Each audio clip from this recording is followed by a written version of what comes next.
people who are here, so, I think we can go ahead and get started. sorry. So hi, everybody. Apparently I'm just flubbing things left and right today, so I will undoubtedly continue as I make this introduction. Our faculty candidate speaker today is John Gibbons. John received his PhD at Brown University. He specializes in the philosophy of mind, epistemology, and action theory. He's taught at NYU, MIT, the University of Nebraska-Lincoln, and the University of Oxford. He's the author of many articles with outstanding journals, such as Mind, the Philosophical Review, and News. And he has the book, The Norm of Belief, published with OUP in 2013, which argues that reasonableness, not knowledge or truth, is the norm of belief.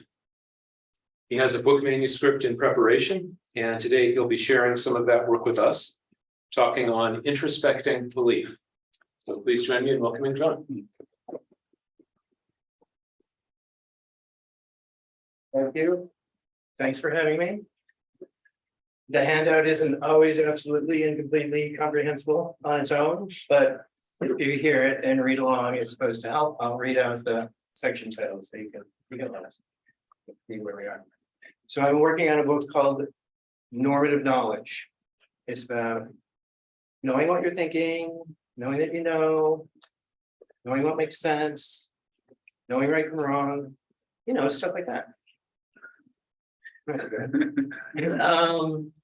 Okay, maybe this doesn't jump out at you as a nice, tidy, epistemic natural kind. Why isn't it what you're thinking on there if it's supposed to be normative knowledge? When I talk about knowing what makes sense, I'm not talking about everything we could know about rationality. I'm not talking about our knowledge of very general rationality, anything like that. It's about first personal knowledge of what makes sense in particular circumstances you're in. So it's not about how we know that using modus ponens is a reasonable thing to do. It's more like, how do you know what it makes sense for you to make for dinner tonight? And there's a similar restriction in the moral case. It's not about how we know that utilitarianism is false. It's about how do you know whether or not it's okay to lie in these particular circumstances. So I have a choice of examples. Sorry, I shake. By my choice of examples, I've made everything first person. And that should make it look a little bit more tidy.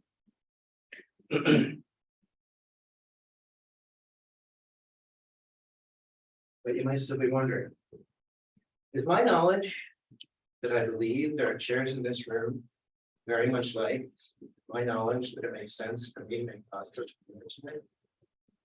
Yes. That's not supposed to be obvious. That's one of the things I'm trying to convince you. So rather than trying to tell you the story of the whole book, I'm going to focus on ordinary, everyday, introspective knowledge of belief in particular.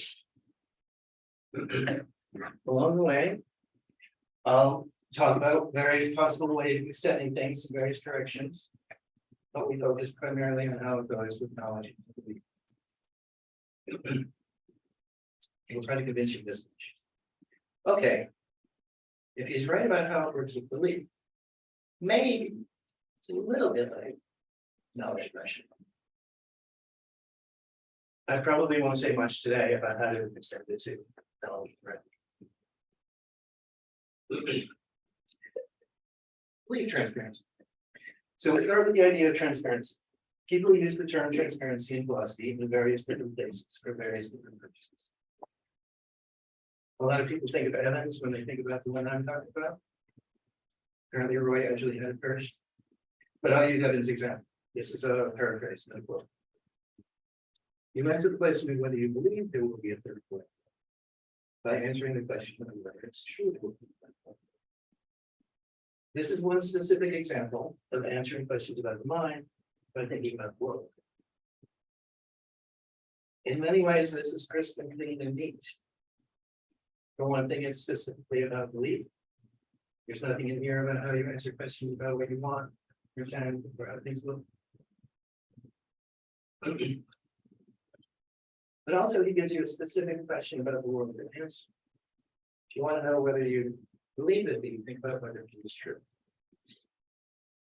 I think it's fairly natural to say that we answer the question what we want for dinner by thinking about food. We're also answering questions about why I think about the world. But this is not so risky.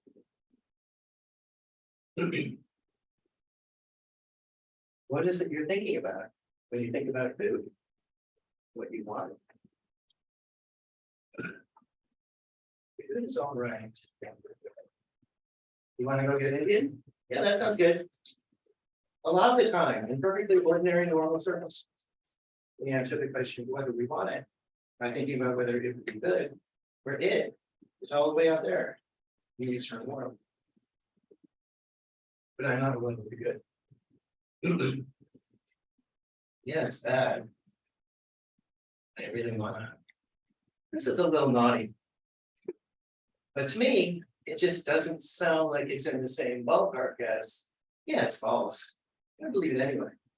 Or in this more familiar form, C. I believe it's raining, but it's.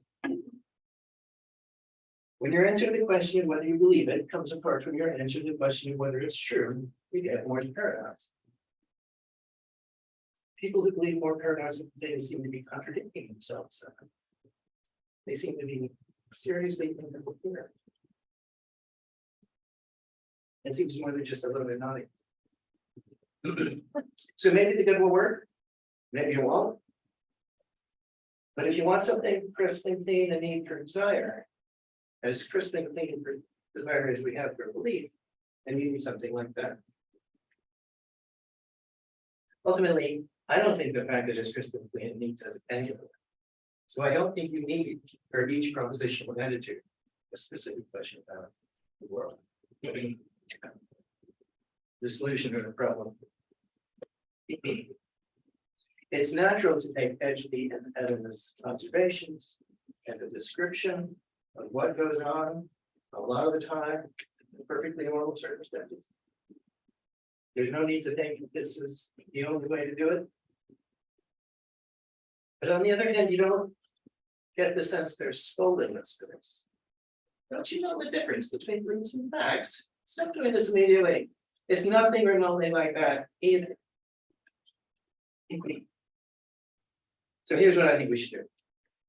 We should start with the assumption that we do this a lot of the time in ordinary circumstances. We should start with the presumption that it's epistemically okay to do this. It's not irrational. I think we should start with the presumption that this can result in knowledge.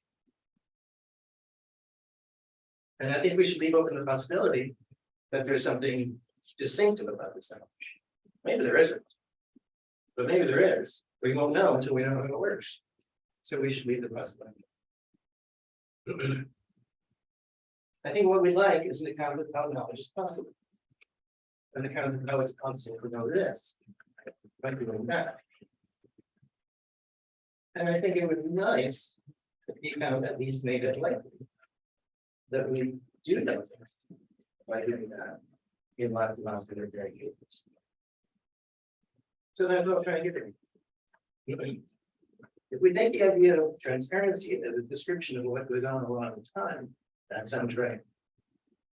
If it's meant on its own as an account of how self-knowledge works, it's absolutely bewildering.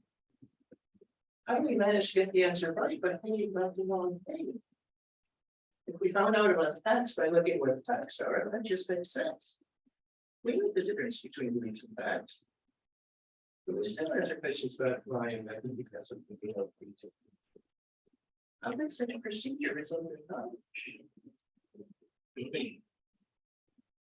Okay, the transitions. In the book, I give accounts of our knowledge of this and that and the next thing. The accounts are all structurally similar.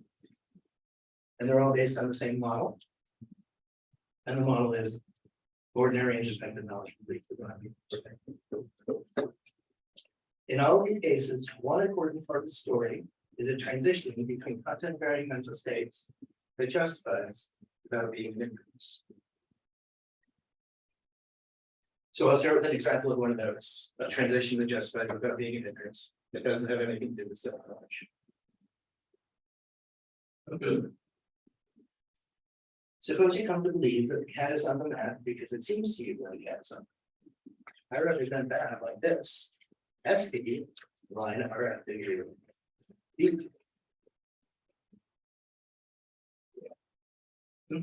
This is not an argument. This is a description of a transition that may or may not occur. But if it does occur, the mental state on top is the reason for which you go into state of thought. My basic building blocks are the basic relation and the reason for a relation or propositional justification. I don't give it comes to those, I just think those are, but everything else is made out of that. So if the experience propositionally justifies belief, the belief is based on the experience, then we get doxastic justification. RFW is the basic relation. It's not the deviant causal chain relation. That much is built into the story. But it's not built into the picture that the experience is a good reason to believe. That question is still officially open. But if it can be a good reason, then this is a rational transition. This is not an inference. At this point, I'm relying on the idea that inference transmits justification of knowledge. It's not a source of justification of knowledge. You can come to be justified in believing new things on the basis of inference, but you have to be justified in believing the old ones. But perception is a source of justification. Experiences are representational, but they're not obviously rational or sensible. They're justified. So they can't trip that they don't have. If this transition does occur, the following reason giving explanation could be true. You're justified in believing that because it seems that way. Reason giving explanations are causal explanations. They're very cool causal explanations. They're so causal explanations. When we call something the reason or the cause, we pick the most interesting, or the salient, or the first one that comes to mind, or something like that. Well, we don't really think that was the only thing. In order to be justified in believing that the cat is on the mat, the basis of experience, you need the absence of reason to doubt. You need to know what cats look like. For all I know, you need a million other things. If there's a million different ways for things to go wrong, then for each one of those ways, you need that not to happen. But sometimes you do know what cats look like, and you don't have any reason for that. Occasionally things go smoothly. In fact, something like that might be going on right now in this very room. Okay. I think it's fairly plausible to say that the experience is a good thing. These are the reasons to believe. It's an excellent question. Why is this as a reason for that? And I have various things to say about that. But I'm not going to say them because we're not going to. This is just one example of a transition adjustment. Okay, now I want you to assume with me, for the sake of argument, that the following is a rational transition. SP, RFW, BSP. Your belief that it seems that way is based on it seeming that way. It's like your belief that it is that way is based on it seeming that way.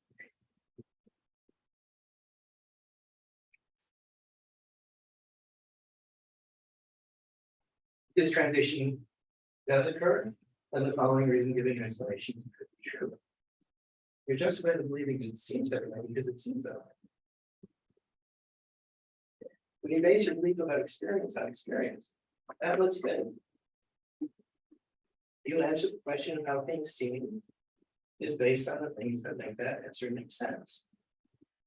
This is doxastic justification. But even without leaving the confines of your inner life, it's surprising how far we can go. If your belief that it seems to you that the cat is on the map is based on it seeming to you that the cat is on the map, then your introspective belief is true. And if your belief that it seems that way is based on it seeming that way, then it's not just an absolute belief, it's true. So you know how things. But there's one more step.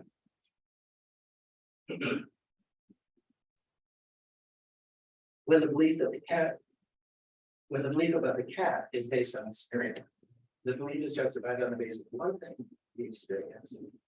But what makes it true is something else. The cat.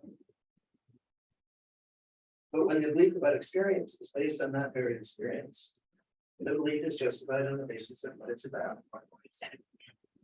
The justifier is also the truth. This is as good as it gets. This is what privilege access is all about.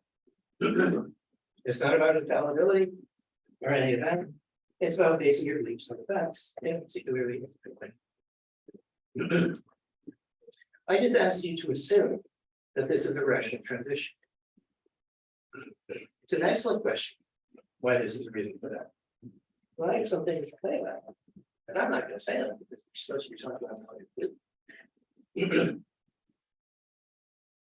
But I think it is fairly intuitive to say that we experience is both a reason to believe that it is that way, and a reason that it's not that way. The belief transition.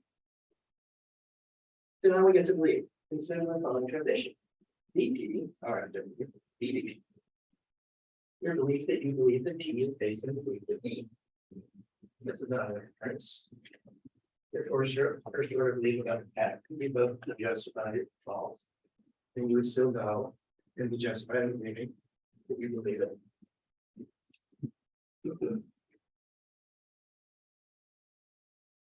Inference transmits knowledge and justification. So the source of knowledge and justification.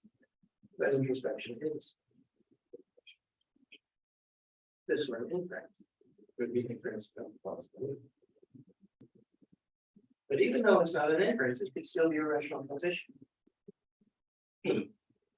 If this is a rational transition, then it occurs, and the following reason giving explanation is true. You're justified in believing that you believe it because you believe it. This is as good as it gets. If the introspective belief is based on the first order belief, then the introspective belief is true. And it's not just an accident that it's true. Then the introspective belief is knowledge.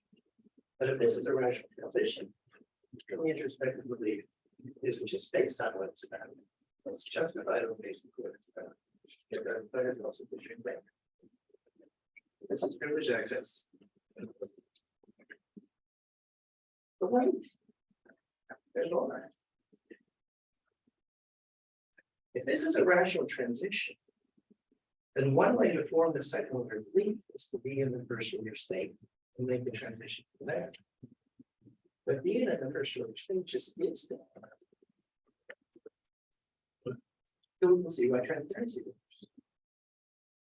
When you're being reasonable, the first order belief about the cat, the cause, and justify the belief.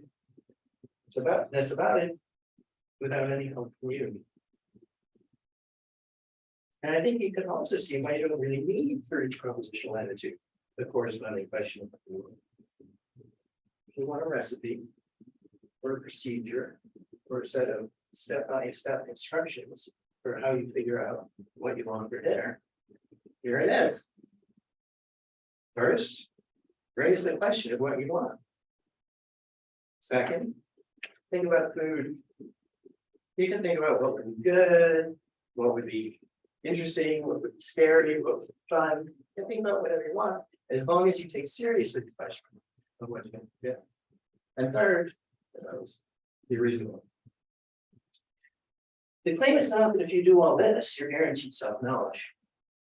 The claim is that in lots and lots of perfectly ordinary circumstances, the first order desires to pause and justify beliefs about them without any more help. And when that happens, you get self-knowledge, privilege access, knowledge. So this is a rational transition. Everything is absolutely wonderful. Perhaps this by itself is a reason enough for us. But really, why is it like out there in the world a reason for me to believe something about my mind? When you just look at the facts, they couldn't be farther away. The facts about the cat is so very out there. My belief is so very in here. Why is this a reason for that? Do it each. The questions we answer together. One way to think about why this is a reason for that is to think about the question we answer together. Another thing that makes evidence example so crystal clear is the asymmetry. We answer the question whether we believe it, but I think we know it's true. We don't usually do it the other way around. And it's not just sometimes that's the same. And I don't think asymmetry is actually. Here's the question whether we believe it, and the question of whether it's true. Then we answer these questions together. But then there are lots of questions we answer together. Here's a list of questions. Maybe we answer some of these questions together as well. Is it true? Do I believe it be? Am I justified in believing it be? Should I believe it be? Do I know that it be? I think it's fairly natural to say that the philosophy there are circumstances. We figure out whether we have any reason to believe it be. I try to figure out whether it's true. We answer the questions together when the questions are connected. The questions can be connected in various different ways. The easiest way for questions to be connected is by way of a linking with the state. For example, the belief that the facts are. So suppose you know that if P meant Q, you don't yet have a view about P or about Q. Now the questions now the question of P is connected to the question of Q, and you have to answer these questions together. That means there's more of a doubt, but it also means that there's more evidence. Some cases are messier than our original case. Here you don't have a view about whether or not it is P then Q. You have no view about P and no view about Q. But the questions that come up, and you have to answer those together. Any evidence that P is weighed against any other two might have for P and Q and Q, and so on for the relevant questions. Why are these three questions connected? Is it by way of a link that will stay? Perhaps your antecedent acceptance of the Portis's first premise, Q1, if P and P and Q. What gives you the right to believe that? In calling it a rule changes nothing except how we answer the question. What gives you the right to accept the rule? Is it that you have no logic, no reasoning, before you can reason about it? This is all very difficult. But one thing we know for sure is that the questions don't always have to be connected by way of a link. That way lies frequency. But here it's tempting to think that the necessary connection between the facts, the fact that P and Q, and the fact that Q, on the other hand, must have some things to do with violation. A practical case.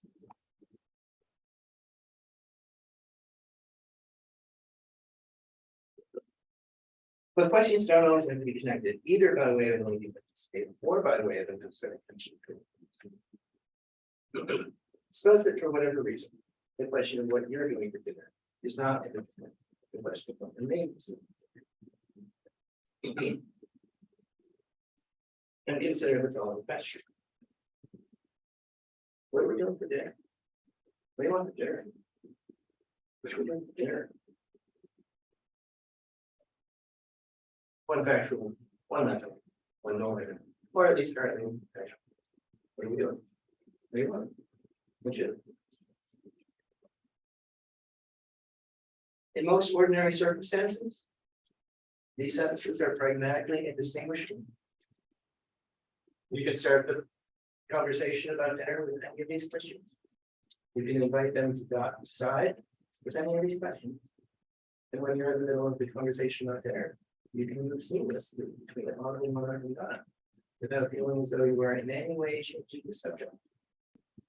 It's as if there's only one question, any way to put it.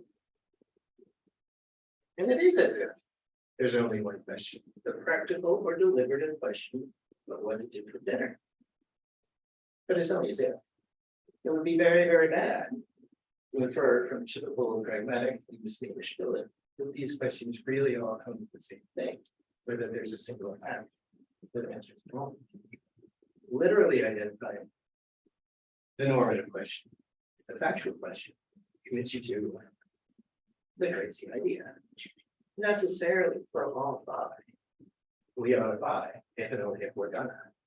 Nobody's that good. These questions are not connected by way of a linking mental state. They're not connected by way of a necessary connection between the facts. The questions are connected because the reasons are connected. And when you've done all that, the questions are connected, but not in usual ways. But because the reasons are connected. Then you get a distinctive way of knowing. And that's how you know what you're thinking. That's how you know what you know. Then you know what makes sense. And so you know you go, whether it's okay to lie.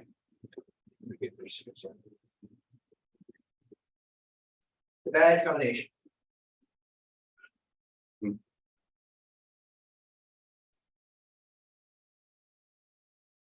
So what does it mean to say that the questions are connected because the reasons are connected?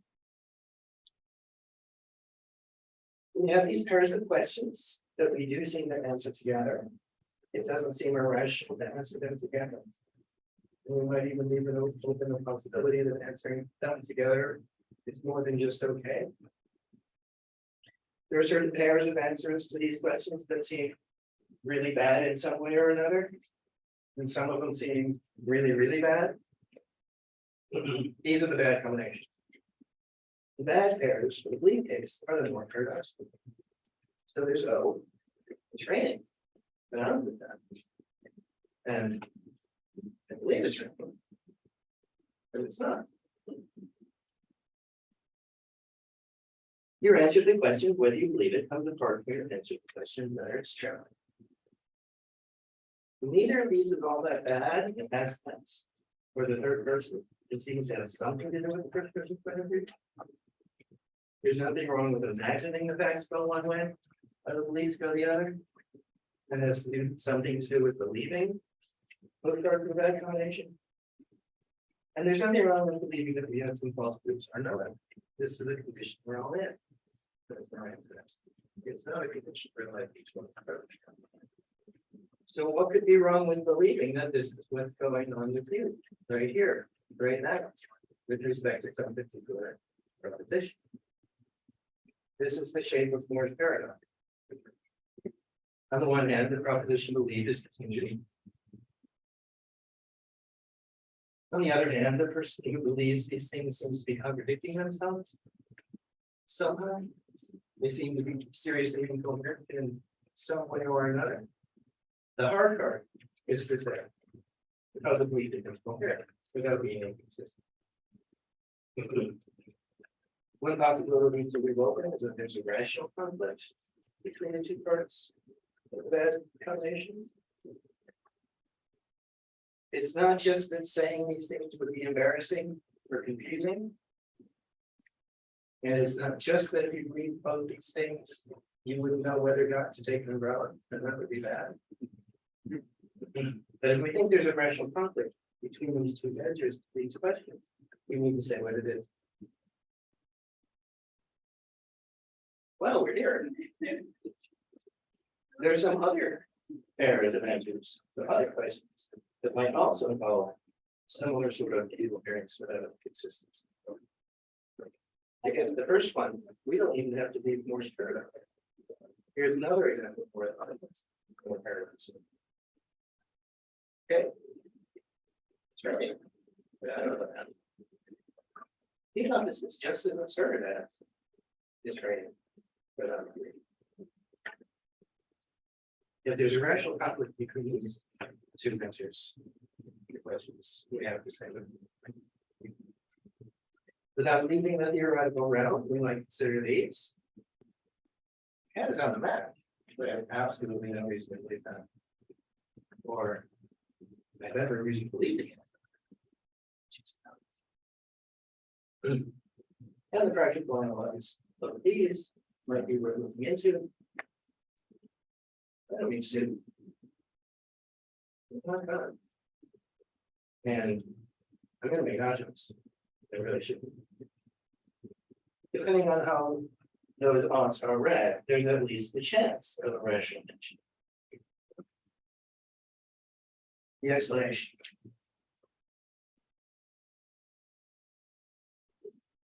We have a handful of examples where it's supposed to be intuitively obvious that there's something bad going on. But it's not supposed to be obvious at all that that's something bad might be. If there's no necessary connection between the facts, we can't explain why we get two questions together in terms of a necessary connection. Then we can't explain what's wrong with the pairs of answers in terms of the consistency in the answers. It's got to be someone. So we need an explanation of what's wrong with leaving both parts of that combination. There's the suggestion that there might be a rational tension between the two parts with the value combination. And there's a hint that just maybe the tension isn't necessarily directly between the two parts of the bad combination. Maybe it has something to do with your reasons for believing. This is the idea that the questions are reasons. Let's focus on the case of belief. Here are the bad combinations. Training. And the training. There's no normative terminology in the more sentences themselves. There's nothing in here about what I should or shouldn't believe.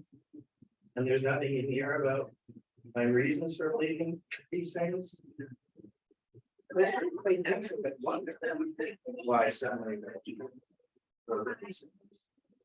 And it's natural to wonder how the business could be. When you believe something more paradoxical, you see yourself, or anyway, you want to see yourself as flesh.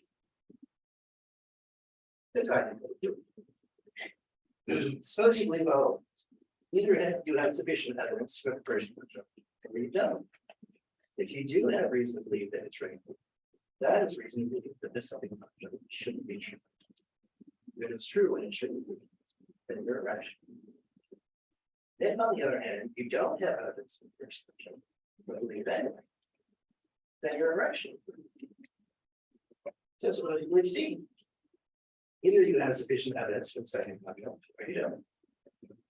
If you do have reason to believe that it's not true, then that's reason to believe the first object shouldn't be true. If it's true and it shouldn't be, then you're irrational. If, on the other hand, you don't have evidence for this, then you're irrational. Having a false belief is easy. You don't know that it's false. And knowing that some of your beliefs are false is easy to do well, as long as you don't know which ones they are. Believing something false isn't necessarily mean. But believing something you think is false is it. If you believe that, you believe the training, but it's not. You think of some particular belief of your own as well. You don't just see yourself as mistaken. You see yourself as irrational. Assuming you can't be justified in believing about P and not P.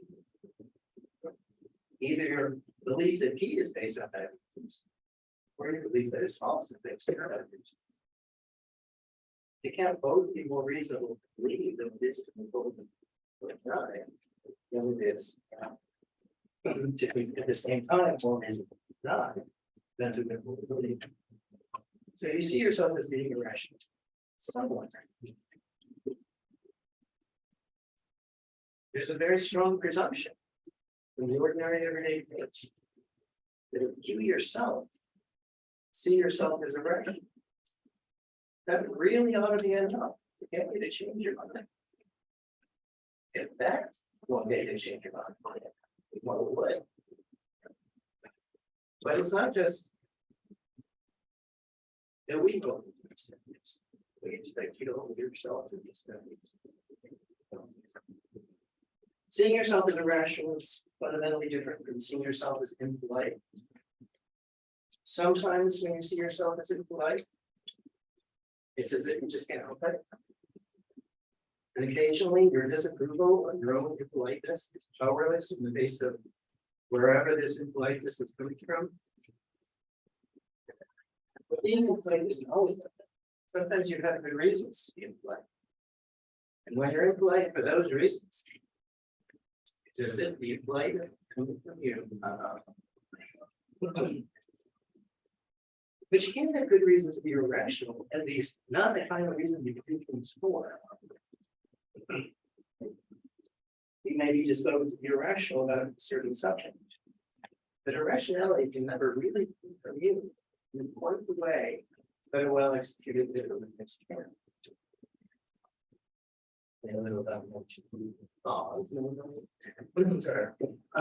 The problem with more paradoxical claims is not that they're impossible to believe. It's not that they're impossible to actually believe. It's not even that they're impossible to know. If your therapist convinces you that deep down you believe your mom is out to get you, you may know full well that she's not out to get you. So you could know something like, see, I believe my mom is out to get me, but she's not. You don't see yourself as irrational for trusting your therapist. That's you believing that you believe it. You don't see yourself as irrational for believing she's not out to get you. You know that in the ordinary way, by being around her. You see yourself as irrational for believing that she is out. But you need your therapist to arrive at the second order belief. Because your request for a shorter belief about your mom is not responding to reason. That it's not behaving in the way that good reasons should. And that's why it's irrational.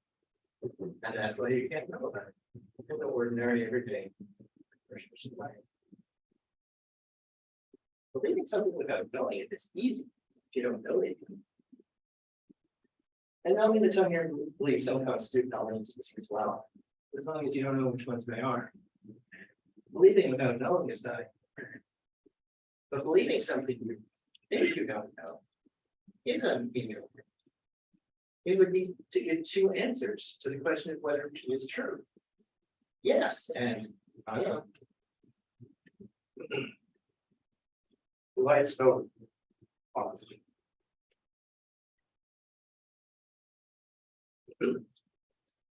There are the questions we answer together. Certain combinations of answers to these questions look like bad.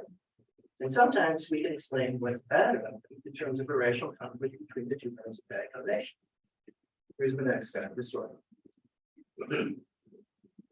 If we're convinced that there's a rational tension between the two conjuncts of O and the two conjuncts of C, we can generate some logical bonds that rule out the bad combination.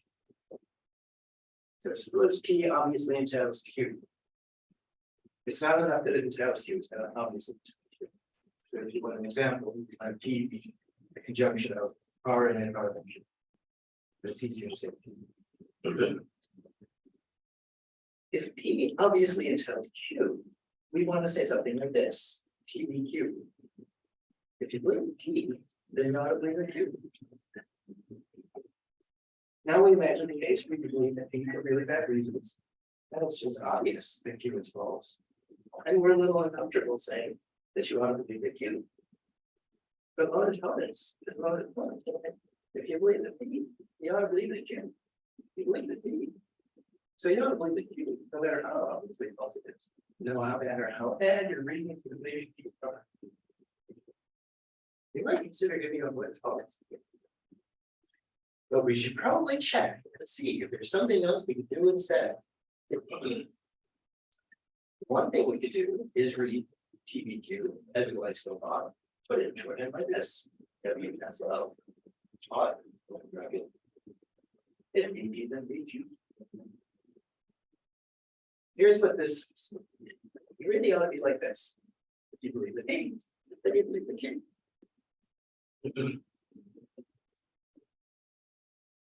Basically, it just rules out a certain combination. Believing that P without believing. You can satisfy this requirement either by believing in Q or by not believing in Q. WSO on its own won't tell you which of those things to do. There are various places where we're tempted by the same trail. If you're going to do it on purpose, you should at least think it's a mistake. But the narrows we're reading, this looks fun. Makes us uncomfortable in reasonably imagined circumstances. So if we just want to rule out certain combination of answers to certain questions, and then that's exactly the kind of thing that Weiss-Furth laws do, then we should consider the following Weiss-Furth laws. And come to your laws. And we'll proceed. WO. What? BP then B.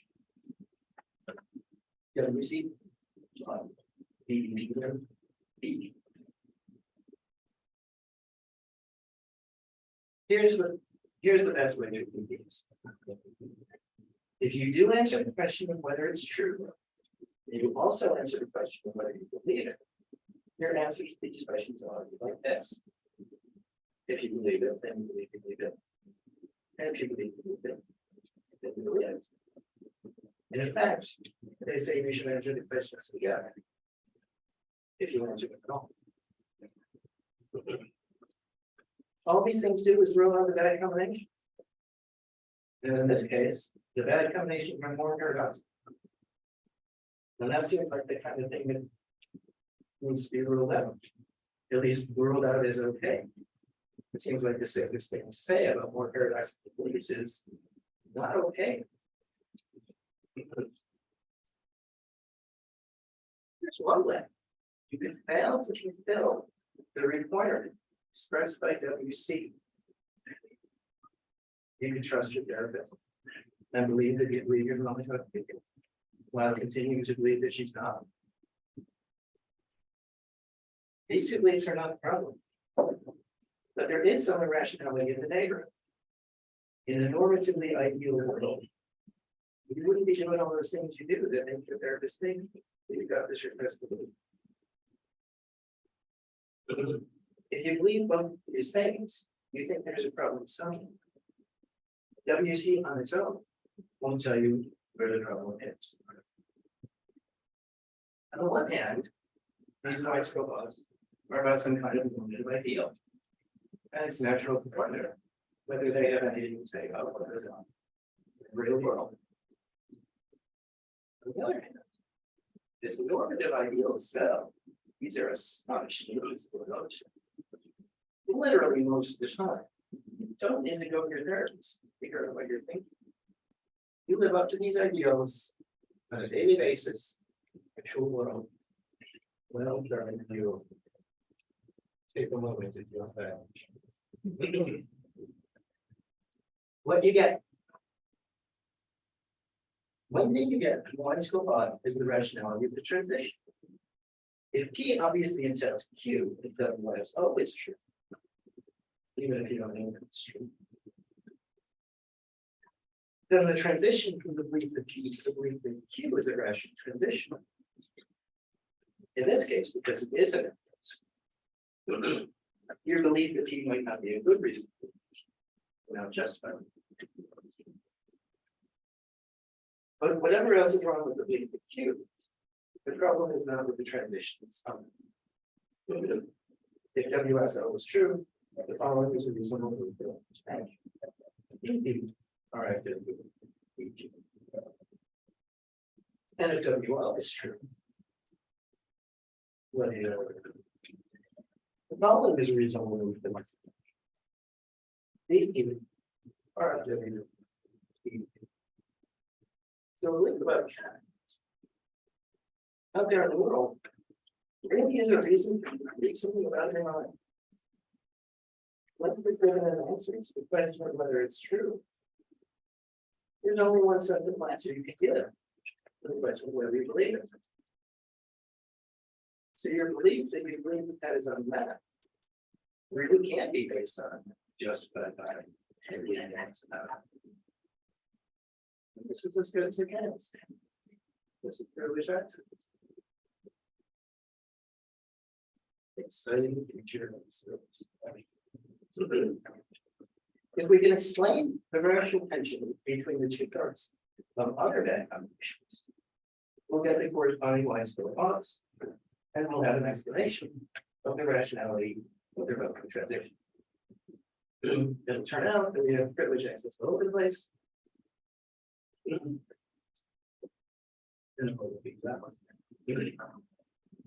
So we can turn it very briefly to the next obvious case, so you can see, so you can get a rough idea of how it's supposed to go. So take knowing that you know, and start with a question we answer together. Suppose someone asks you in a non-philosophical context if you know where the keys are. You know, but don't always notice that this is a question about you. In a good case, you say, yeah, thereby answering the question you know. But unless you train yourself to be annoying, you immediately follow this with, they're on the dining room table. You don't always notice that this is a question about you. Because you answer the question about the world. That would be about the world. There's no need to force knowing that you know against the world of introspection. It's already in the world. To find the bad combination, we don't even get to leave Moore's paradox. This is Moore's other example of something more paradox. Suppose I leave the following. Training. I don't know. Here's what's wrong with that.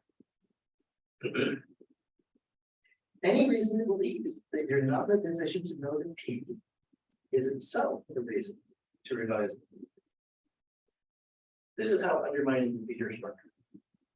If you find out that half the things in your neighborhood that look like barns or barn facades, you're no longer justified in believing that the thing barn.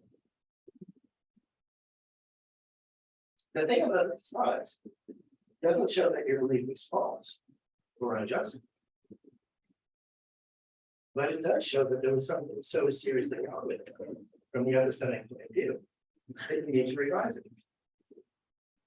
And what it shows is that you're not in a position to know.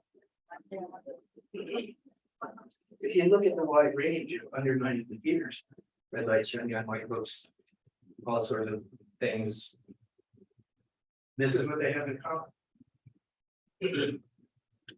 Overriding defeaters for the belief that are reasons to believe that P is false. And any reason to believe that P is false. There's a reason to believe that you're not in a position to know the P. So this is what all the features are justification. There are others that you're not in a position to know. If reason to believe you don't know whether or not P is a reason to know. And it's not just an accident that we use the sentence we do to express the state of seriously withholding judgment. I don't know.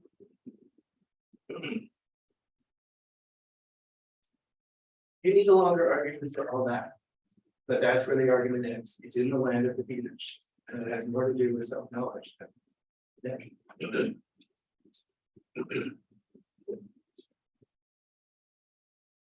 There's no problem with my belief that you believe it's raining. No, that it's raining, but you don't know that. But there's a problem with my believing it's raining, but I don't. And the problem is fairly straightforward. Any reason for me to believe the second, the reason for me not to believe the first. The first and second beliefs ought to be responsive to the same set of reasons. And here's a way of thinking about one of the requirements of how these things work. But it can be that you ought to be like this. If you know the key, then the question comes up if you imagine. Then you believe it or not. Whatever you do, don't believe that more paradox. But I don't know.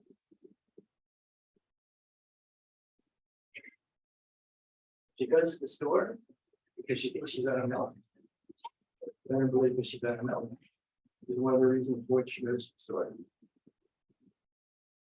If she goes to the store Because she's on milk. There are knowledge that she's on milk. One of the reasons for which she goes to the store. They're both nice and giving explanation. It's just a nice way to turn the way. One's language out of knowledge. And if her knowledge that she got to know, it'd be the reason for which she goes to the store. It'd be the reason for which she knows. If this is a rational transition, her knowledge that she knows is justified by it, then based on the knowledge that it's about. This is as good as it gets.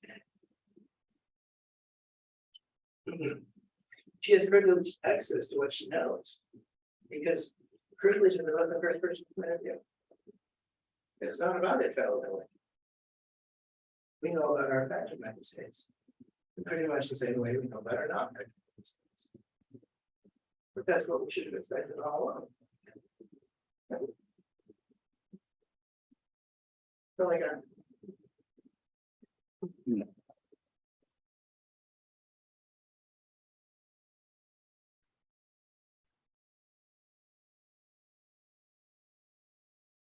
Okay. Thank you very much. So we're going to take a 5-minute break and then we will reconvene for Q&A. So we'll follow our usual routine in terms of order of speakers. If you are in the back of the room, please speak very loudly because we're relying on this microphone to pick you up for the people who are on Zoom. If you are on Zoom, please signal in the chat or use the raised hand signal. And Luke is keeping track of that and he'll let me know that there's a Zoom person with a question. Okay, so with that said, let me ask, are there any questions? And as always, we'll start with graduate students.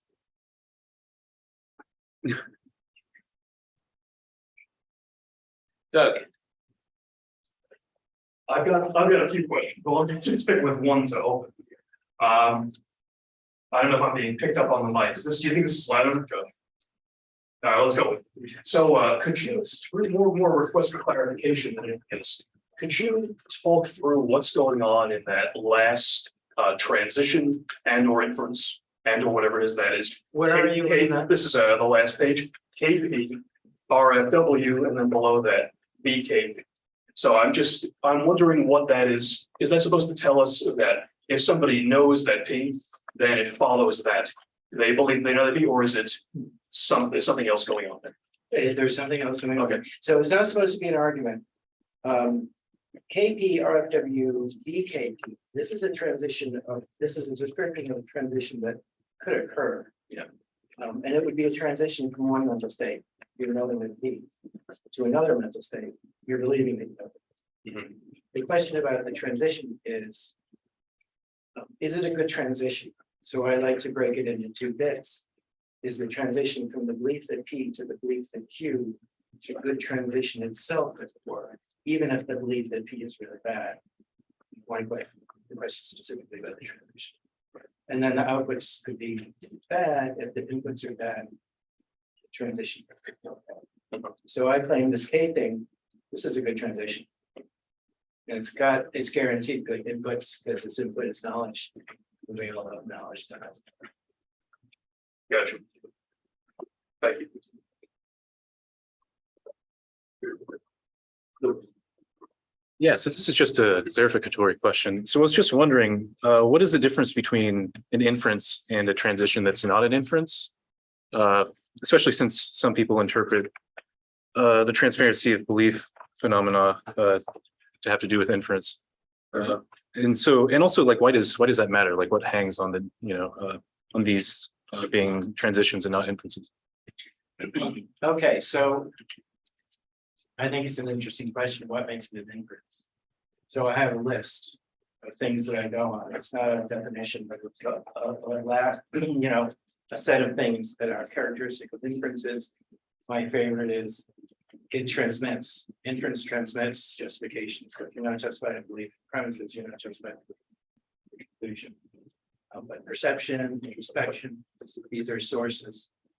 And so it looks like You're not just taking stuff you already know.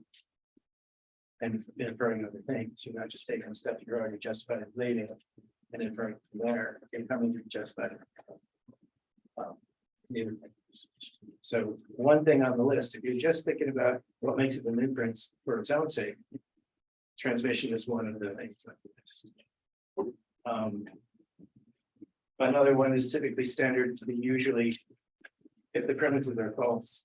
If it's really an inference and the premises are false, the conclusion is to be knowledge. Inference, no false belief. So that's another test. It's another characteristic. Yes, characteristic.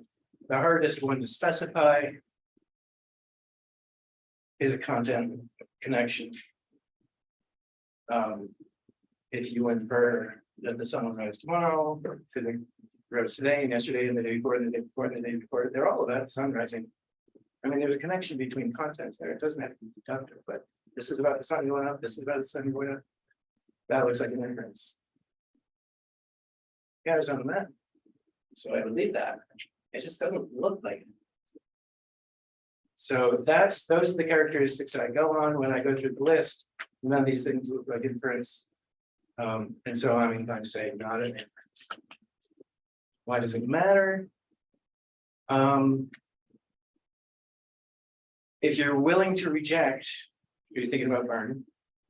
If you're willing to reject everything on my list as characteristic of inference, then I'm not sure it really matters whether we call it inference or not, but we need a way of evaluating the good transitions. Right, I'll call them transitions, maybe they're not. We need a way of evaluating the good ones and the bad ones. And that I think is my more fundamental disagreement with Byrne. He's basically, it's safe, it's either safe or super safe. It's highly reliable. You're gonna get it right. And that's what matters. And it's all about rationality. It's all about making sense. It's all about that kind of thing. But that is a slightly independent of whether it's a inference or not.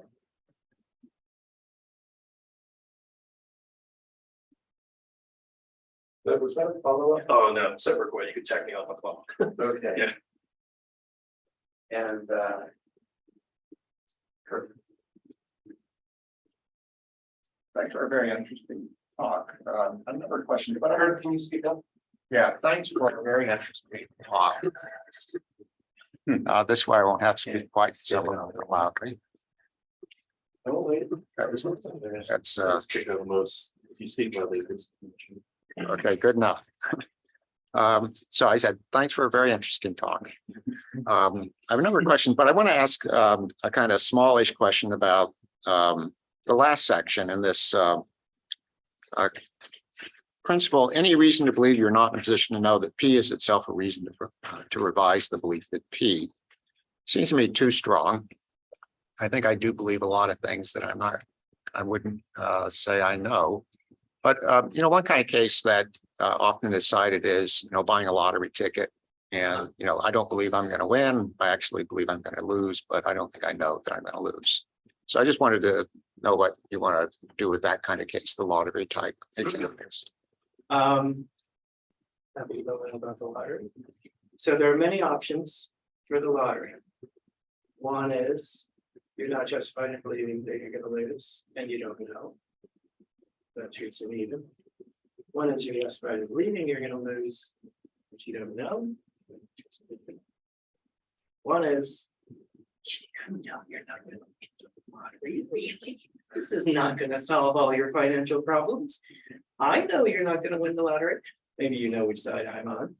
But there's some kind of a tension with treating justification one way and knowledge the other way, which is what it sounded like. That what you really said was, well, I believe I'm going to do this, but I don't know. Do you think that belief that you're going to lose is reasonable? Yes. Okay, so roughly in my terminology, you think you're justified in believing you're going to lose. But you Yes. don't know. So take fake barns first. You're in fake barn country. You're justified in believing it's a barn. But you don't know it's a barn because there's all these big barns around. Fair and contrast. You've got one loser facade. A ticket that looks just like a loser, but isn't the winner. You got one loser facade halfway across the state. And all the other things that look like losers are losers. Roughly the opposite of fake burns. Here are all the fake burns, wondering. Here, all the real losers look fake. So you're justified in believing. Obviously, your belief is true. Why don't you know? It's not anything like fake marriage. Why don't you know? There's not every single plus believe, it's not fake burns, it's not shoe shaped rock, it's not, et cetera, et cetera, et cetera, et cetera. It's not anything like this. So the lottery, I'm gonna lose the lottery. But I don't know that. To me, that seems much less stable than either. I'm not justified in I don't know. Or I'm justified in believing I lose and I know that. So that's what I think about the options. Yeah, I see. I mean.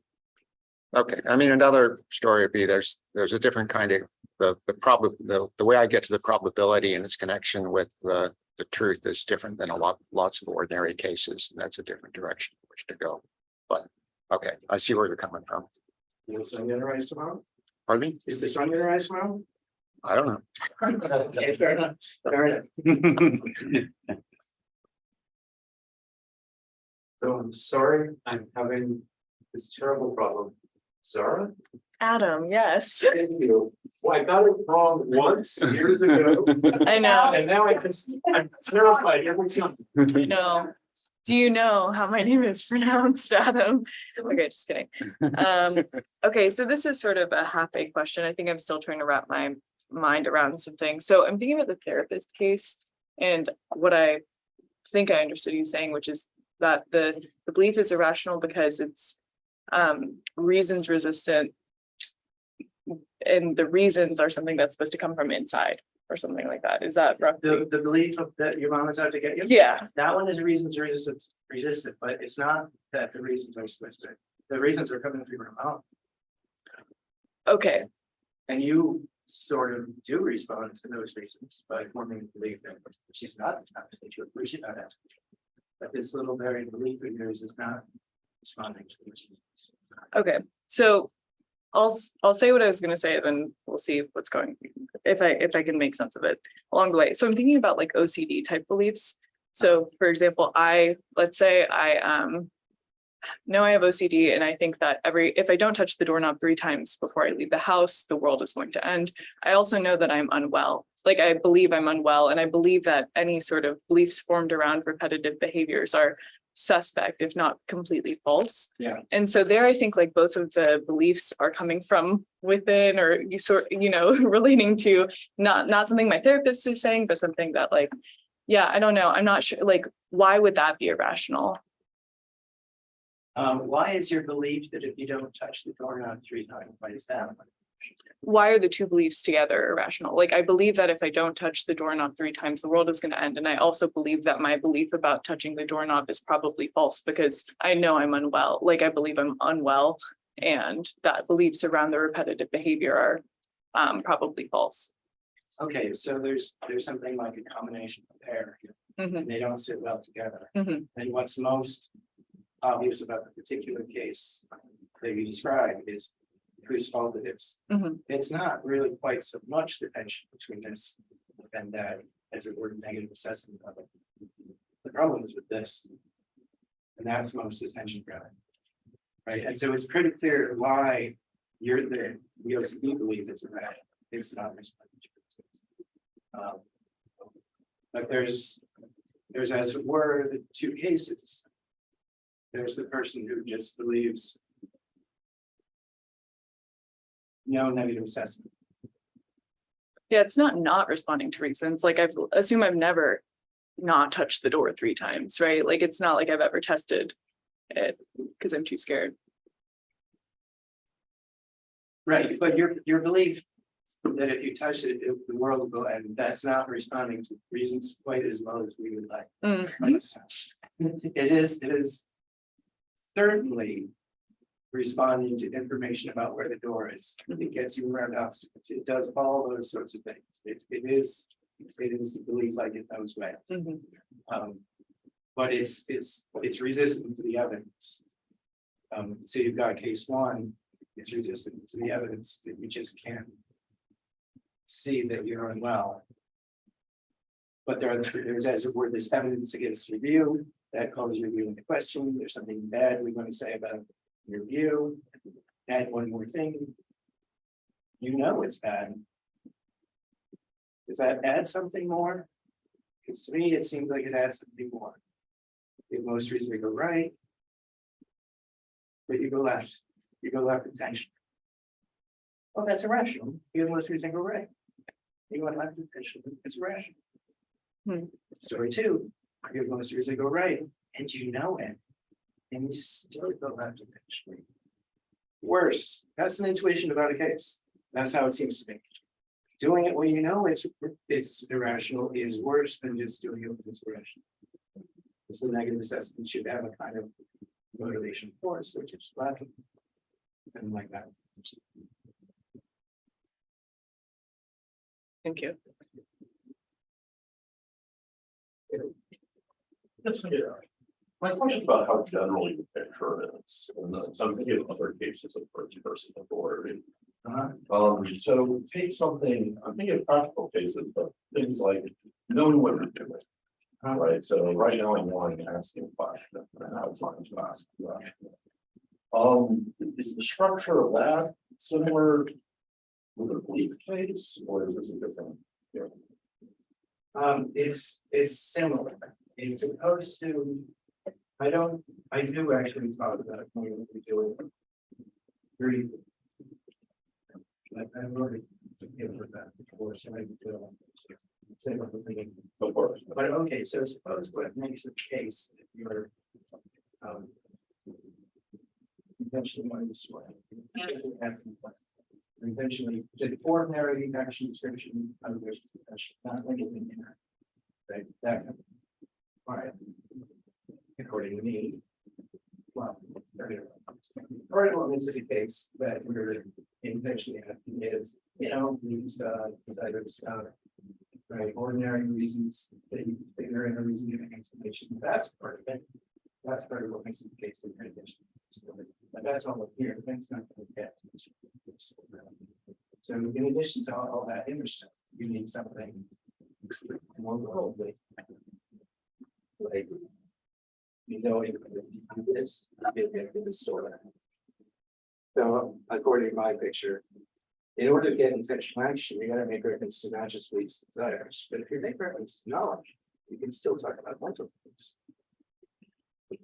Right, but sorry, but it seems something has to come into the story than say the knowledge that this is the way to the store, which I would have whether or not I was going to the store. Yes, absolutely. Yeah, that was one addition. So clearly the merely inner stuff isn't going to get you to the store. The knowledge of how to get there, that's not going to get you to the store. That much is true. That's right. So it's one part of it is you have to act on knowledge because it's the means and beliefs. If it's just an accident that they're true, Yep. It'll be just an accident you don't want. It'll look unintentional. And so knowledge isn't all of it, but knowledge is a big part of it. I guess my thought, sorry, I'll wrap, sorry, quickly, is, I mean, I can see there have to be these beliefs about causal relations. And there might even have to be beliefs about what's worthwhile doing, maybe some normative beliefs. Okay. But I take it no concatenation of those constitutes belief that I am acting for these reasons in order to do that. Yeah, that's Right, right. it seems that there's an element here of a kind of primitive and immediate practical self-knowledge that seems divorced from the world in this way. And if that's the case, I'm just wondering if that's available, then whatever model there is for that, if that's available in contexts like these. Okay, so I think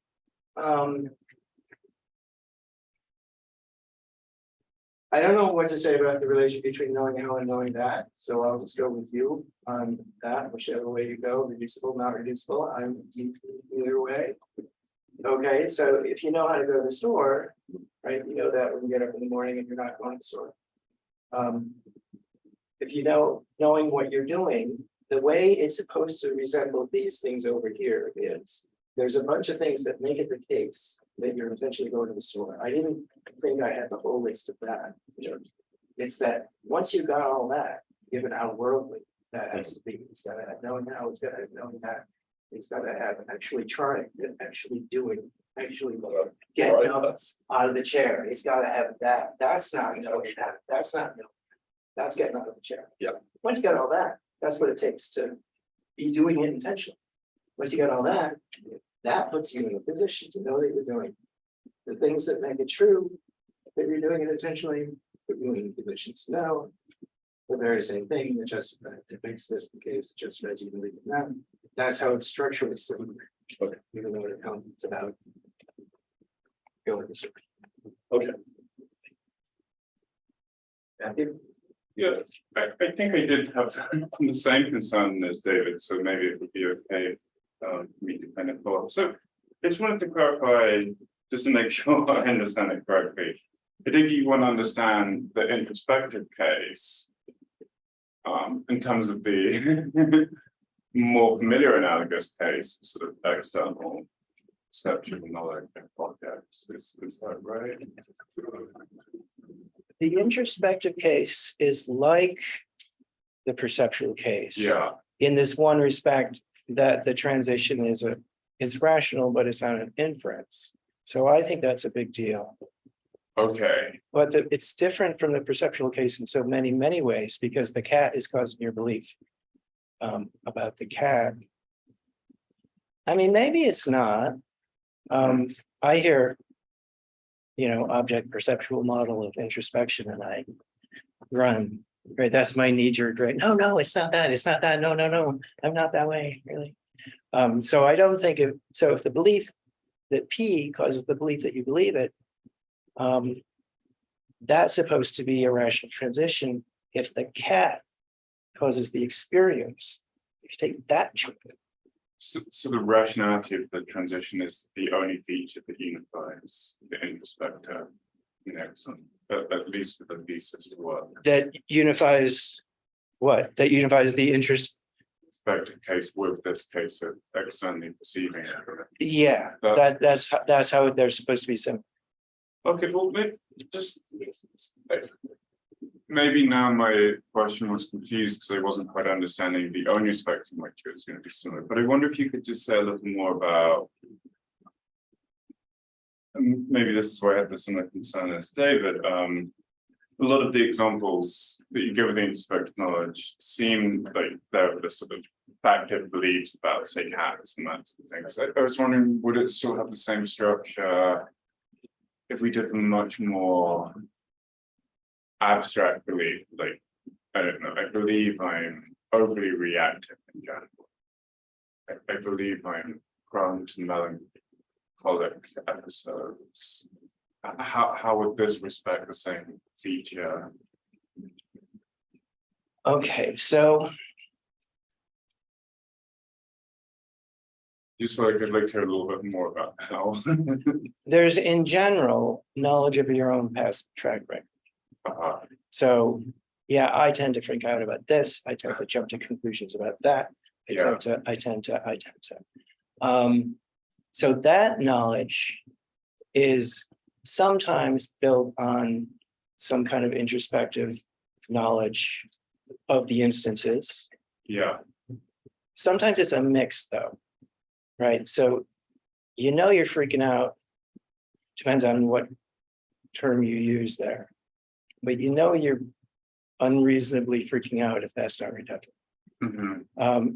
If there's an inner core to freaking out, you can know that from the inside that, yeah, I'm all without taking a stand on whether the situation warrants it. But if you think, no, I'm just being like that again. It's partly an assessment of what it's like for you on the inside, and partly an assessment of what the situation warrants or what's reasonable or sensible or something like that. And since knowledge of rationality fits the model of introspection, it's all okay. Does that help? It does, but I worry, does that not sound a bit more inductive? Yes, when it's knowledge of your own track record, it's very much inductive. Yeah, this is the kind of situation I'm in where I tend to do that. Yeah, And I should take steps and I should think about myself in the third person a little bit. okay, I should baby me along. okay, no, I think I understand Fully you familiar. more now.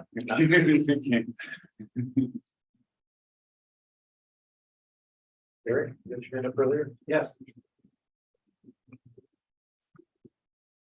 So John, I also really enjoyed this, and I have a question about the relation between WO, actually also WSO, but let's talk about WO at the top of 6 and the transition from BP, RFW to BBP.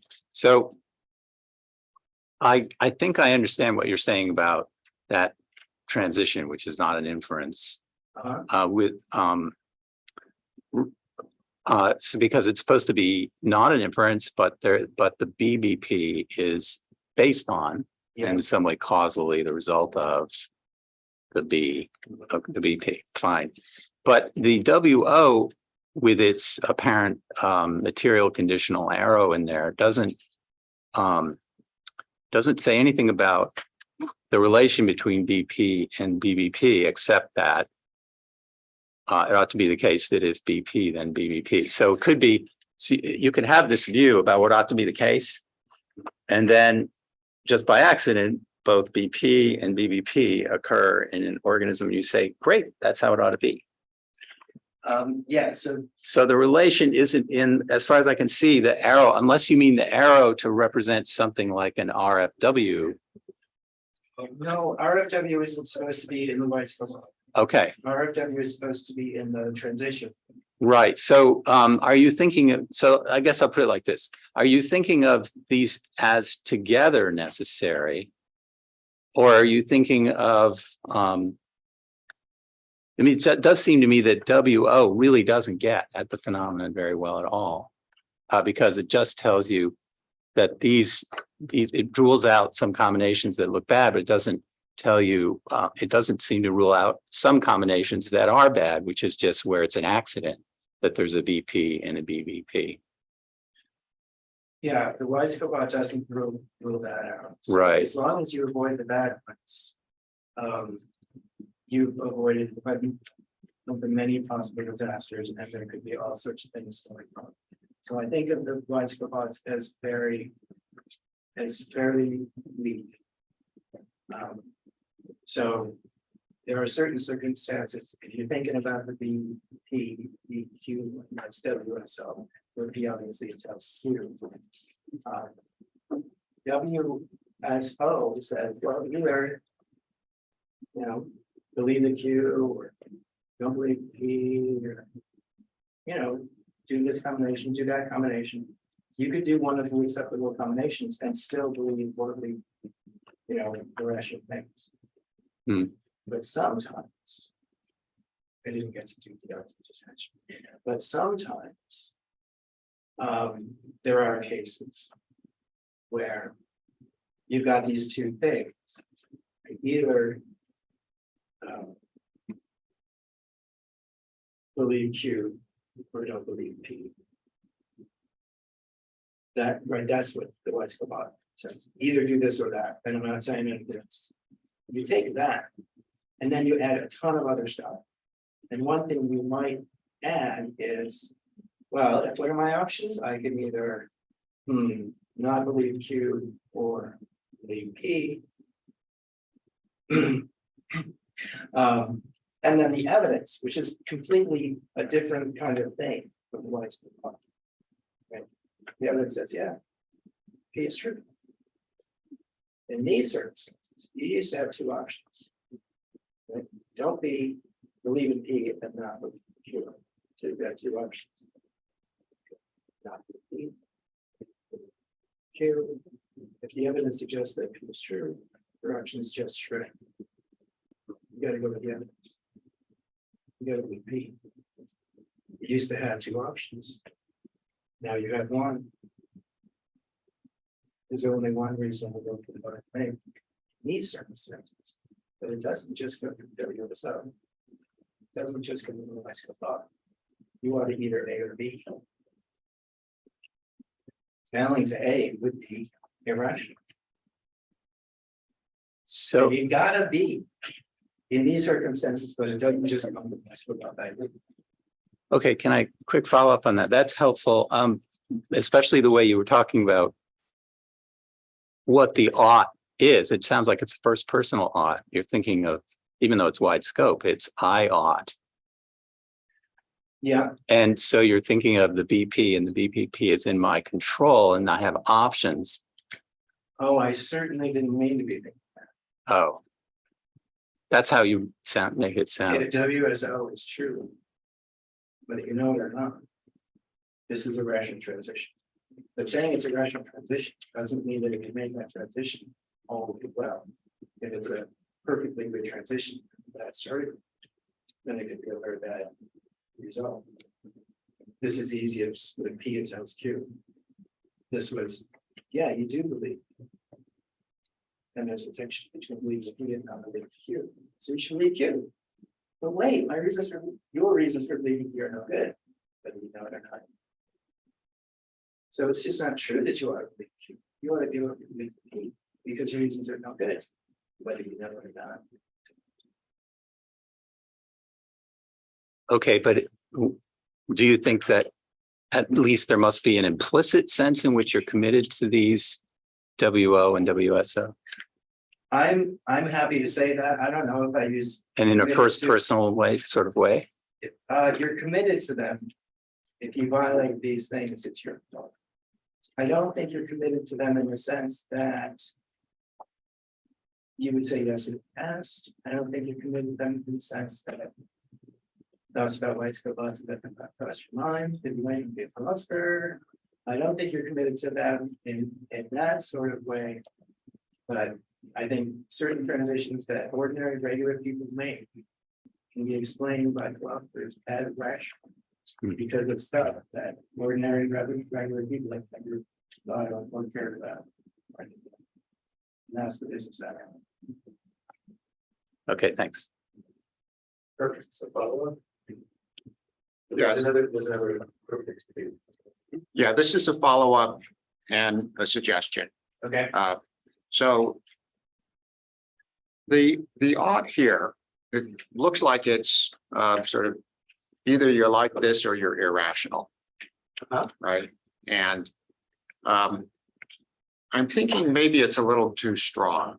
Okay. And it connected with the concern that Gary was raising about the relation between the two things. Because if it's the material conditional, then you would satisfy by believing the consequent, right? Yeah.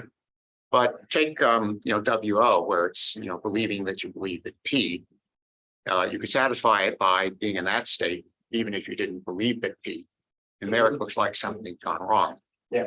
So the suggestion is maybe don't think about the ought as wide scope, but think about it as a conditional ought on analogy with conditional imperative. Okay. And then you don't get to detach the consequent. You can't, it's only under certain conditions that the normative requirement kicks in, something like that. I haven't thought through that, whether that do everything you want, but I'm thinking it might. And it might also answer the concern Gary had. Okay, so I'm thinking the wide scope ought is gonna do that. You can't detach.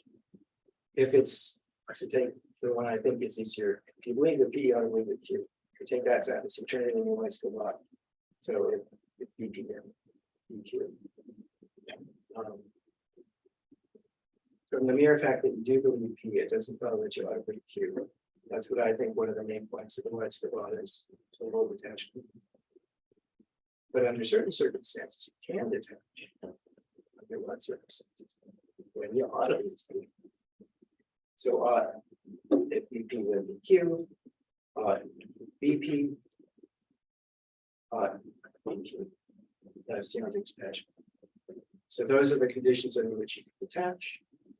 If there are other conditions under which you can detach, if it's along the lines of a rather than a widespread problem, well, then maybe my thing won't do what you want it to do, but it does something like that, right? You can't just detach whenever, but there's a very specific situation in which you can detach.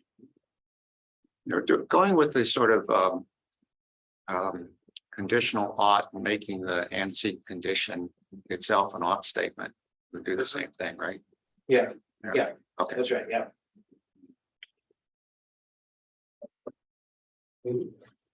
Yeah.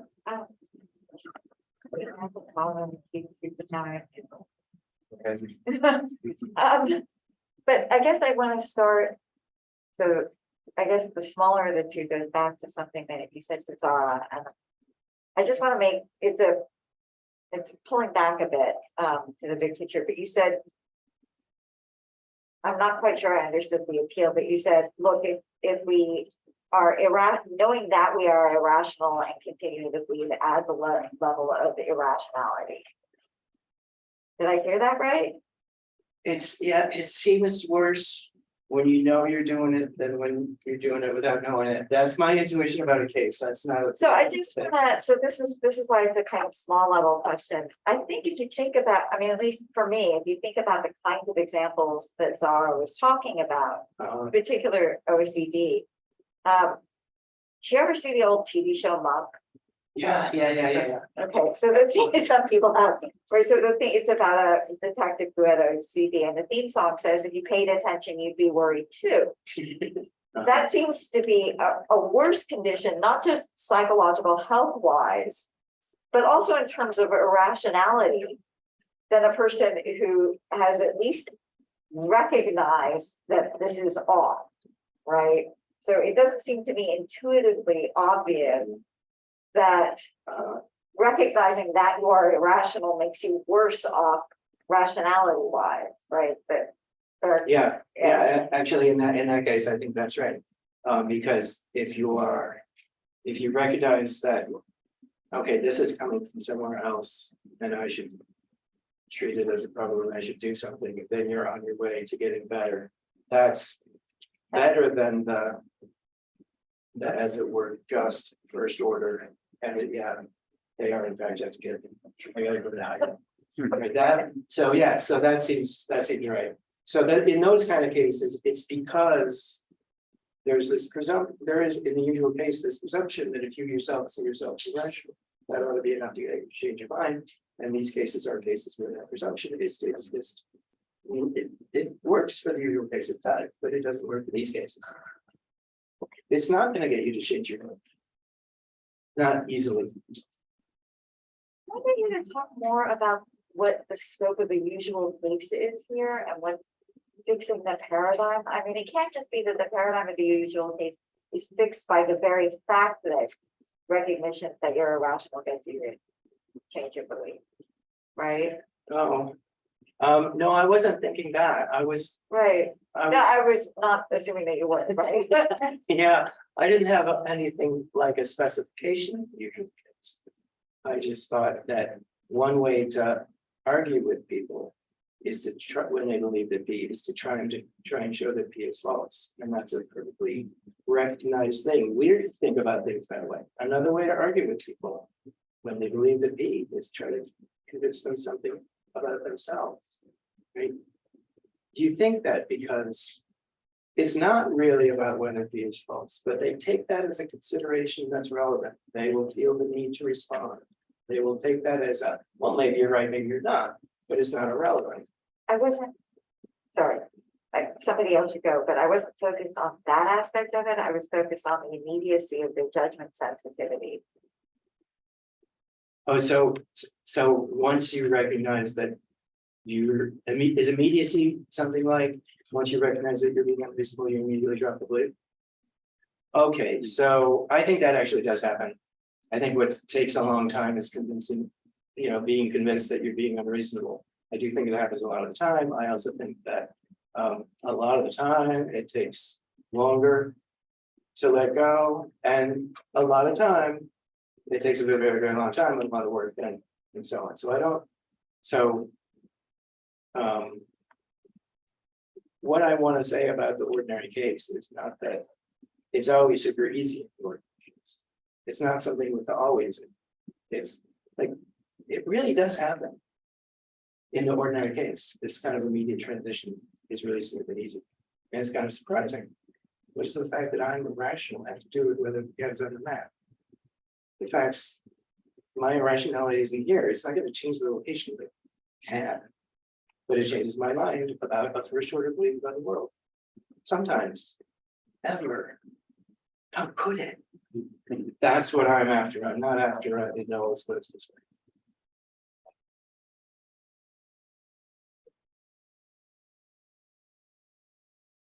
So there were a few people who had second questions. Is there anybody who hasn't asked a question who has a question? Anybody online? Okay, so I'd like to ask a question. People have a chance. So I wanted to follow up on Zara's, an example like Zara's, a slightly different direction. Okay. I mean, you want to grant that somebody who's irrational can be in the position of articulating Moore's paradox assertion, something like I believe that P would be false. Yeah. And in some cases, like the kind of case that Zara had in mind, it looks like your first personal awareness of the irrational belief, the belief that you recognize as false, is not significantly different from any of the ordinary cases. But it can't be accounted for in terms of transparency. So it looks as though this setup is sort of, there's the ordinary first personal relation to our beliefs, and you're understanding that in terms of transparency. And then the only alternative is something that Moran would call third personal. Something like believing what you're told by your therapist, Right. or coming to believe something about what you believe on the basis of observing your behavior. But Zara's case wasn't a case of that second kind. Right? The awareness of the belief, the OCD belief, is not of that second kind. And yet it's not also something that you can account for in terms of transparency. But that's the one I'm not Because sure the person recognizes it's false. Yes. So when they consider the world, they don't. That's what I'm not sure about. So when you are, as it were, in the middle.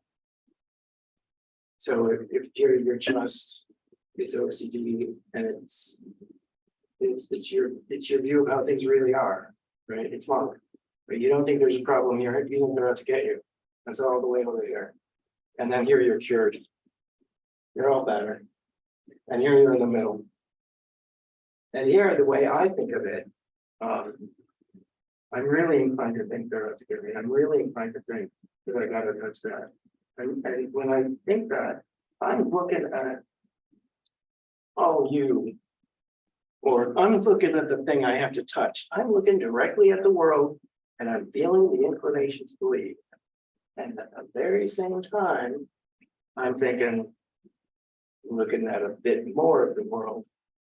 Well, no, that ain't right. So I'm thinking that we know how you know the, as it were, ordinary belief, which is know that ain't right. How do you know that you believe that they're out to get you? How do you know that you believe that you've really got to touch the thing 3 times? How do you know that? Because sometimes when you look at that thing, it looks like it needs to be touched. And that's to me, that's transparency going on. But what makes the case interesting is that you are, on the one hand, inclined to treat it as a reason. And at the very same time, inclined not to treat it as a reason. The part of you that's in the grip of OCD is inclined to treat it as a reason. And that part of you is going to look at the world to figure out what they think. And the part of you that's struggling to get out of the grip is going to be thinking, hey, right. You're in the kind of situation where you tend to, this is one of those beliefs about repetitive behaviors. You know what you're like, right? So you believe you gotta touch it, I thought, and you believe it's just not true that you gotta touch it. You believe both of those things. And you know when you believe both of those things. Because when it really looks like you gotta touch it. It's just, you know, you believe it by thinking about, would it be okay not to touch it now? You answer that question by thinking about the world. I thought that's how it went when you're halfway in the grip.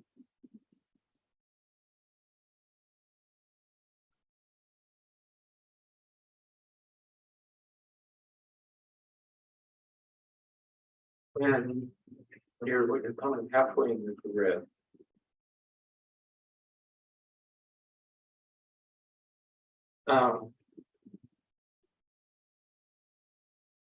You're sort of imagining the person sort of moving from one side to the other, right? So there they are thinking about touching the thing, and in that moment, we've got the oh, I need to touch it. And you're saying that then is the transparency process kicks in. How do you think about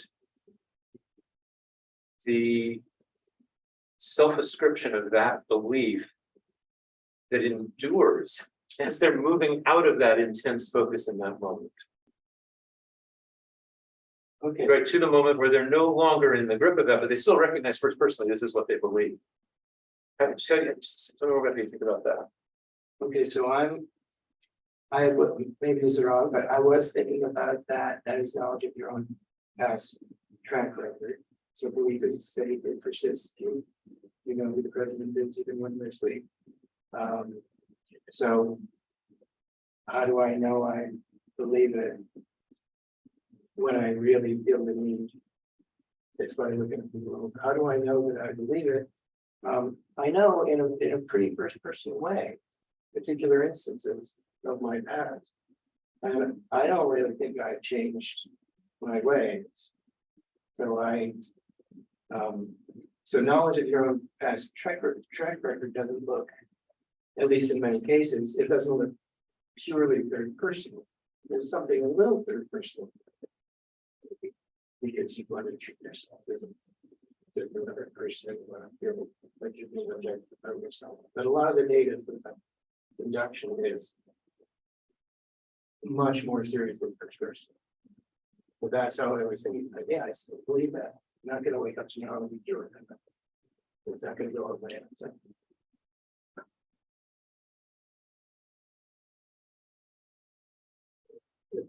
And oh, you want to say something? Sorry, go ahead. I just wanted to. Yeah, please go ahead. Sorry, would it help at all in this, if we allow the criteria for belief and what the things belief looks at in the world and express it are actually fairly complicated. So, you know, whether I believe X has something to do with what kinds of evidence or things I look for, and kinds of reasoning, but also kinds of actions I would take. And that this can actually be a fairly complicated mass of things, ways of engaging with the world, looking at the world and, you know, acting in it or supporting oneself with respect to it. And in these cases, these are coming apart. We're looking at the world in some ways in a first personal, you know, attentiveness to the relevant things, but in other respects, perhaps expressive respects, not, or the other way. And there just isn't a determinate fact about what we believe. okay, that might be right. These are complicated cases. Our conception of a belief is not a simple thing, right? Either believe this or you don't, and either you believe it. It's not something simple like that. So in some cases, it's going to look like indeterminacy, probably, but it's not really just an accident that we use the word belief. In this case, even though we know it's messy, they're belief like enough that in many ways we want to treat them beliefs, we want to evaluate beliefs and things like that. Even if we know it's messy, and who knows, maybe this is one of those, you know, the matter cases. Even if it's that, it's belief like that a lot of the questions still arise. So So here's how I'm thinking about it. Suppose you got these things that are beliefish. And you're aware of them by gazing inside. Because transparency doesn't work. So then you got the inner gaze model, and it works in these cases. So maybe it'll work in the belief case. So I'm not a fan of the inner gaze model. I'm taking this as an objection to my view. I'm thinking, no, look at the world. That's how you know everything. If it doesn't work in these cases, and these cases are belief like enough, there's some way or another we know about them. What's that? Why is there a developable regular belief cases? That's how I'm thinking of it.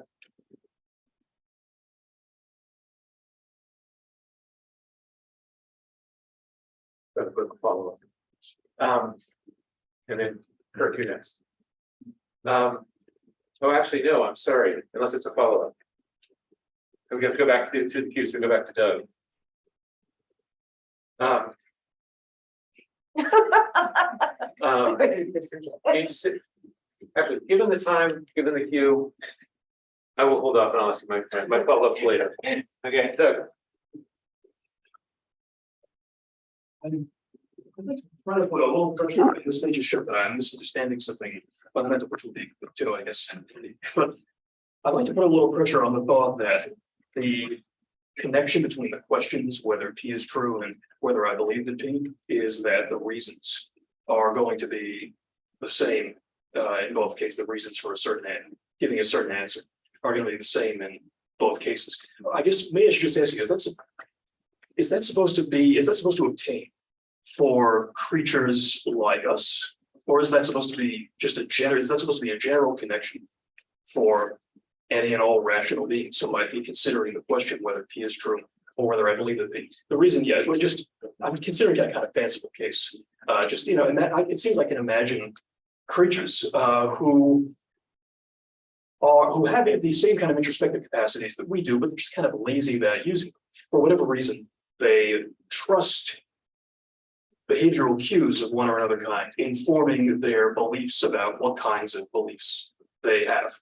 Both creatures forming a belief about what kind of belief a given creature itself has, as well as about their fellows. So they're just kind of lazy about using their first person introspective capacities the way that we do. And yet what I'm wondering, it seems I don't immediately see any reason why that's falling short of a general normative ideal for rational creatures in general. And am I making sense here? And if so, do you think where do you think I'm going wrong? Okay, so they're not self-blind. So Shoemaker goes on and on about self-blind. Somebody's self-blind when they don't have the introspective capacity, but they're rational and all the rest. And then, okay, so if that's impossible, if that's impossible, okay, that's fine. But that's all right for you because they do have the introspective capacity. They just don't bother using that. That's what I was thinking. Right? So they're just kind of lazy. So they use these behavioral cues. And so I guess my thought is like, for them at least, it seems like the reasons for saying P is true and the reasons for believing that they believe that P are true are going to come apart. One is going to be the answers they're going to give to why it is they believe that P is going to be much the same as the sort of reasons that we would give, but the reasons they would give for why they believe that P are going to come apart from the reasons that most of us would give for why we believe that P. And so I guess what I'm wondering is even this puts pressure on the thought that the connection, that there's some kind of general connection between the reasons that are going to be given in answering one question versus the other question. It seems like here the reasons are going to come from for that. Okay, so there's the idea of the questions we answer together. And today really the only thing I was worried about is when there's some kind of requirement on you to answer the questions together, what you get out of that is avoid the bad combinations by any means necessary, right? It's not that you have to have these reasons have to be the same as those reasons. It's not that your reasons for believing this are identical to your reasons for believing that. The questions are connected because the reasons are connected. That means something like, well, there are there's a million different reasons why you might believe this. There's a million different reasons why you might believe that. It could be introspection, it could be lazy behavioral thing, it could be comforting in different places. But because the questions are connected in a certain way, even for them, certain combinations are gonna get ruled out. If they go around saying it's raining, but I don't believe that. Then it's a problem. If they're merely lazy but avoid more paradox, they're good. I'm good with that. Good, good. I mean, I was just, I'm with you there. I was just wondering whether, I guess it was a way of clarifying what you meant by, like, in what sense the reasons are connected. Right. So if, like, in what sense, here's what I'm wondering. Okay, so for creatures like us, and in the examples you're giving, I can readily see how the reasons are connected. But for creatures like them, how would the reasons be connected? Like, wherein is? So I'm imagining, I'm doing my best. They have the capacity, they don't bother using it. They go on behavior even when they're talking about themselves. And what I'm assuming is, however it is they manage it, they manage to avoid being more paradoxical. Oh, okay, so There's something in their procedure, who knows what, that rules out the bad combination. I got you. Yeah, but you can see, maybe I don't want to, I'm sorry, I'm carrying it, but yeah, you can see maybe I'm a little bit puzzled because it sounds like if it's not too ungenerous, it probably is, but I mean, we could talk at a time or something. But it sounded like, well, it would be maybe a little unsatisfying if the connection between the reasons is that, well, the reasons are such that when given, they show that the creatures are avoiding Moore's paradox. And that if, I don't know, but maybe that is enough, but I thought maybe there had to be a tighter connection between the reasons than that they help the creatures to avoid a particular sort of paradox situation. But hey, Okay, so when I think there's a connection between the reasons, what I primarily have in mind is, for example, any reason to believe this is a reason to believe that. It's that sort of thing. And what I mean by that is, if you do believe this and that on the basis of the same reasons, then that's good. If you believe them on the basis of different reasons, well, that might be good too. It's not as though you gotta believe them on the basis of the same, but then you can. And that is supposed to answer, what does the fact about the cat have to do with my mind? Why can I answer a question about my mind by thinking about the world? Mhm. You can. That's all I want, is that you can. I got you. Not that you I'm gonna get the idea. Thank you. So we have 3 minutes and there are 2 people in the queue that I'm aware of. So I'd like to ask for brief questions and brief answers. And then there's reception afterwards, time for longer conversation. Okay, so Kate. All right, so I'll just ask for the rest of his set that I didn't get, and then we can talk about this stuff. Some other. The sentence began, irrationality cannot really come from you. In quite the same way that a well-executed bit of rudeness can. In quite the way that a well-executed, I'm sorry. Bit of rudeness. I- When you are rude for your own reasons, that is certainly different from the first person point of view. Than you find yourself being rude to someone and you don't know why, and you don't know where the rudeness is coming from, and your disapproval of the rudeness is not going to go away. That's one case. And when you really just think that these are actually good reasons to be rude in these circumstances, because that person is, and then finish that sentence, that would be right. Sometimes you really can't just say, oh, man, that's a thing. Sometimes you gotta be rude. And if that's where it comes from you. That's what I think. I'm just gonna say, because I know. We have a reception. Well, this is really about the lead transparency business. It's never struck me as very plausible. The transparency business? Yeah, because whether you believe something is one fact and whether, Yeah. what you believe is true is another fact. Yeah. And if someone asks me whether I believe the number of stars is even, I don't have to go out and consult the world to find out whether or not I believe that. I can say, no, I don't believe that. I don't believe it's odd either. It's a prime number. Lots of things I can tell you about what I don't believe without investigating the world. And there are things I can tell you about what I believe, which don't on the face of it look like they involve investigating the world. I can tell you, what my whether I believe my social security number is a certain thing, for example. Mhm. I can tell you whether I believe my phone number is a certain thing. I mean, if you thought that to ask whether I believe it's the same thing as asking whether I think the world's that way, then they sort of collapse. But otherwise, it seems to me it just, it has something going for it. If you think, if you ask a question whether I should believe something I don't yet believe, then it seems to me I should investigate the world in order to answer that question. Yeah, so the fans of transparency don't want to emphasize investigating. Investigating typically leads to a change of belief. So do you already believe that there are chairs in this room? Do you already believe that there are chairs in the next room? If you said, give me a sec, and you ran out the door and you went and looked, yep, there's chairs, then it doesn't sound like you're answering the, do you already believe that there are chairs in the room? So it's not about investigating, it's just answer the question of whether you believe it by thinking about whether it's true. If you think this is you got to follow my rule or you won't know what you're thinking, then you have every right to be suspicious. But if you're thinking that sometimes people follow this rule and for some completely inexplicable reason, they get the answer right. This is just astonishing that this could ever work. So you're thinking, maybe it doesn't ever work. Is that what you're thinking? Because then we would be on very different sides of that one. We may be very different. Okay, so when you say the social security number, yeah. I ask you, what's your social security number, or what's the last 4 digits of your social? They ask you on the phone that, and you just say them. If they had sort of said by mistake, what do you believe the last 4 digits of your social are? You would, as it were, treat the questions the same. According to me, you do essentially the same thing. You do whatever it is you got to do to remember them.